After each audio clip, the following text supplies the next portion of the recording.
நண்பர்களே, வேளச்சேரி ராம்நகர், எல்ஐசி நகர், குபேர் நகர், Ramnagar south north, இதுல இருந்து தீராத பிரச்சனை இந்த வெள்ள நீர் தான். உதயநிதி ஒரு வாட்டி வந்தாரு,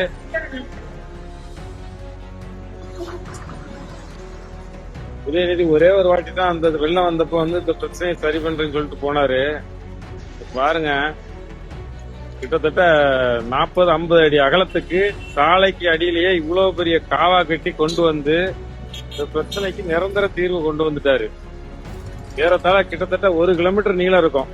இந்த இது வந்து அதை பாத்தீங்கன்னா 1 கிலோமீட்டர் நீளத்துக்கு பெரிய காவா வெட்டி அங்க எல்ஐசி நகர் ஏரியில இருந்து இங்க கொண்டு வந்து விட்டுருக்காரு. மிக சிறப்பான பணி. நன்றி, வாழ்த்துக்கள் டெப்டி சிஎம் சார். நண்பர்களே, பாத்துக்குங்க, இந்த இடம் தான் வந்து காமாட்சி ஹாஸ்பிட்டல், அதாவது பள்ளிக்கரணை காமாட்சி ஹாஸ்பிட்டல் ஜங்ஷன். எப்பவுமே கேள்விப்பட்டிருப்பீங்க பள்ளிக்கரணை மிதக்கிறது அப்படின்ட்டு. வேளச்சேரி ராம்நகர் மிதக்கிறது கேள்விப்பட்டிருப்பீங்கல்ல. அந்த இடம், அந்த தண்ணிகள்லாம் வந்து சேர்ற இடம் அந்த ஜங்ஷன். இங்க வந்துதான் அப்படியே திரும்ப அந்த குப்பை கொட்டி வச்சிருப்பாங்களா அந்த பக்கமா போய் அப்படியே கடலுக்கு போகும்.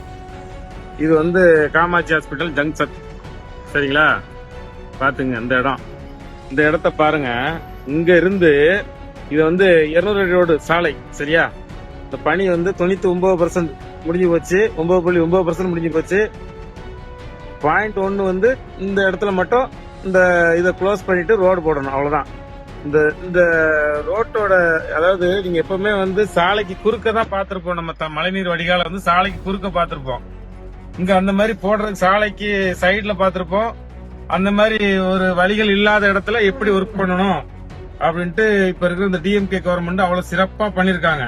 இந்த போது பாத்தீங்களா, இந்த ரோடு வந்து கிட்டத்தட்ட ஒரு 40-50 அடி அகலத்துக்கு வந்து இந்த ரோட்ல 1 கிலோமீட்டர் நீளத்துக்கு வந்து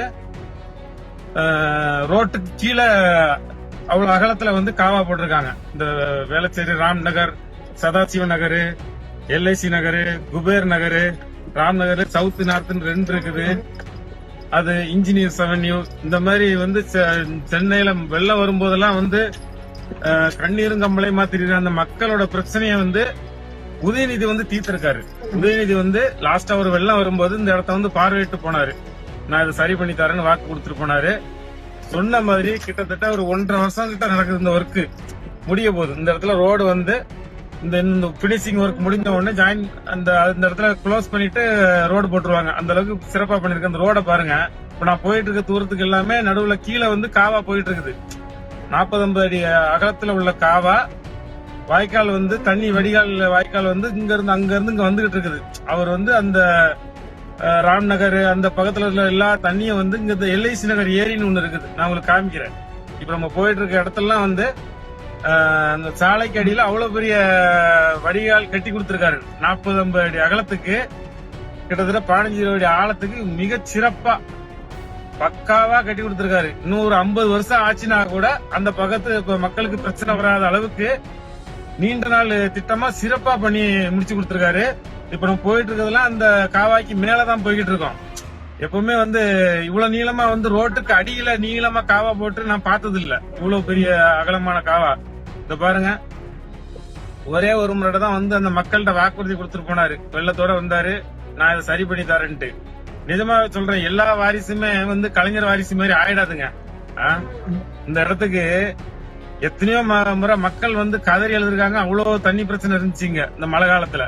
ஒரு நாளும் இந்த எந்த வாரிசுகளும் இங்க வந்து அன்புமணிய வந்தது கிடையாது, ஜி.கே. வாசன் வந்தது கிடையாது, இங்க கிருஷ்ணசாமி பையனும் வந்தது கிடையாது, இங்க விஜயகாந்த் பையனும் வந்தது கிடையாது. இங்க எந்த வாரிசுகளுமே இங்க வந்தது கிடையாது. ஆனா ஆட்சியில இல்லாதப்ப கூட உதயநிதி வந்திருக்காரு, மு.க. ஸ்டாலின் வந்திருக்காரு, எல்லாருமே வந்திருக்காங்க. கலைஞரோட வாரிசுகள் எல்லாம் வந்திருக்காங்க. அவங்களுக்கு களம் தெரியும் இங்க என்ன நிலவரம், இங்க மக்கள் எவ்வளவு கஷ்டப்படுறாங்க பார்த்துட்டு தான் இந்த பாருங்க. இப்ப பாத்தீங்கல்ல, கிட்டத்தட்ட 1 கிலோமீட்டர் நான் பயணிச்சிருப்பேன். இந்த 1 கிலோமீட்டர் தூரத்துக்கு ரோட்டுக்கு அடியில அவ்வளவு அகலமான காவா கட்டி கொடுத்திருக்காங்க. இப்போ இந்த பாருங்க, இது வந்து ஒரு செக் டேம் மாதிரி இங்க கட்டி, இந்த பாருங்க, இதெல்லாம் இப்ப இவர் உதயநிதி வந்து கட்டி கொடுத்தது. இந்த ஏரி, இந்த 2 பக்கம் ஏரி இருக்குங்களா, இந்த 2 பக்கம் ஏரியும் இணைச்சு பாருங்க. இந்த 2 பக்கம் ஏரியும் இணைச்சு இங்க ஒரு செக் டேம் வச்சு மழை காலங்கள்ல எவ்வளவு தண்ணி ராம்நகர் வெள்ளத்துல முங்கினா கூட அந்த தண்ணி இந்த ஏரிக்கு வந்து இங்க இருந்து அப்படியே வடிகால் கான்ஸ்டன்ட்ல 1 கிலோமீட்டர் அகல காவா இதுல போய் வடிக்கிறோம். லாஸ்டா வந்து ஒரு 2 வீடியோ போட்டிருந்தேன். 2 வீடியோவிலேயே உங்களுக்கு கான்ஸ்டன்ட் ராம்நகர் இப்ப கிளியரா இருக்குங்க. அந்த கிளியரா இருக்கிறதுக்கு காரணமே உதயநிதி ஸ்டாலின் இங்க வந்து பார்த்துட்டு போனதுக்கு அப்புறம் தான் இதெல்லாம் பண்ணி கொடுத்திருக்காரு. உண்மையிலே மிக சிறப்பான பணி. நன்றி சார், வாழ்த்துக்கள். இது ஒரு 50 வருஷம் ஆனாலும் எவ்வளவு பெரிய வெள்ளம் வந்தாலும் இனிமே இந்த ஏரியா பாதிக்காது. மிக சிறப்பா பண்ணி கொடுத்துட்டீங்க.